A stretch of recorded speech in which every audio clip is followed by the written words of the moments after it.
இப்போ Marxist communist தரப்புல இருந்தும் இதுக்கு ஒரு கிளாரிட்டி கொடுத்திருக்காங்க. அவங்களோட ஸ்டாண்டை வெளிப்படுத்தியிருக்காங்க. சட்டமன்ற உறுப்பினர்களுக்கு இலவச கார்கள் வழங்கும் முடிவை தமிழ்நாடு அரசு உடனடியாக மறுபரிசீலனை செய்ய வேண்டும்னு மார்க்சிஸ்ட் கம்யூனிஸ்ட் கட்சியின் மாநில செயலாளர் சண்முகம் வலியுறுத்தியிருக்காரு. அதாவது தேவைப்படுறவங்களுக்குன்னு கூட கிடையாது, யாருக்குமே நீங்க கொடுக்காதீங்க, எந்த எம்எல்ஏக்கும் வேணாம். என்ன சொல்லியிருந்தானா, பயிர்க்கடன் நீங்க தள்ளுபடி பண்ணல, அதுக்கு நிதி இல்லைன்னு சொன்னீங்க. இப்ப கார் மட்டும் எப்படி கொடுக்க முடியும் அப்படிங்கறதையும் ஒரு கேள்வி எழுப்பியிருந்தாரு. எஸ், சட்டப்பேரவையில் அனைத்து சட்டமன்ற உறுப்பினர்களுக்கும் கார் வழங்குவது என்கிற அறிவிப்பை முதலமைச்சர் அவர்கள் வெளியிட்டிருக்கிறார்கள். உண்மையிலேயே புதிய சட்டமன்ற உறுப்பினர்கள் வந்திருக்கிறார்கள், ஏழ்மையான நிலையில் இருக்கக்கூடிய சட்டமன்ற உறுப்பினர்கள் வந்திருக்கிறார்கள், சொந்த கார் இல்லாத சட்டமன்ற உறுப்பினர்கள் இருக்கிறார்கள் என்றால் இருக்கிறார்கள்.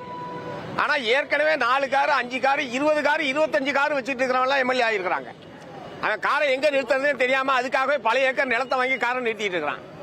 ஆக அனைவருக்கும் கார் என்பது எந்த விதத்திலும் ஏற்புடையதல்ல. உண்மையிலேயே கார் இல்லாத தொகுதியில போய் பணியாற்றுவதற்கு, தொகுதி முழுவதும் சுற்றுப்பயணம் செய்து மக்கள் பணியாற்றுவதற்கு கார் வேண்டும் என்பதிலே மாற்று கருத்து கிடையாது.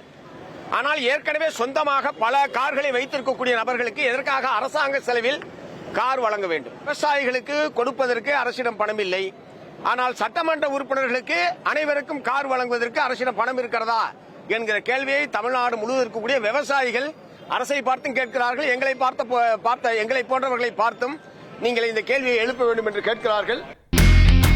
இனி செல்லும் இடமெல்லாம் செய்தி. தந்தி டிவியின் வாட்ஸ்அப் சேனலை ஃபாலோ பண்ணினா செல்ல இருக்கும் இடமெல்லாம் செய்தி.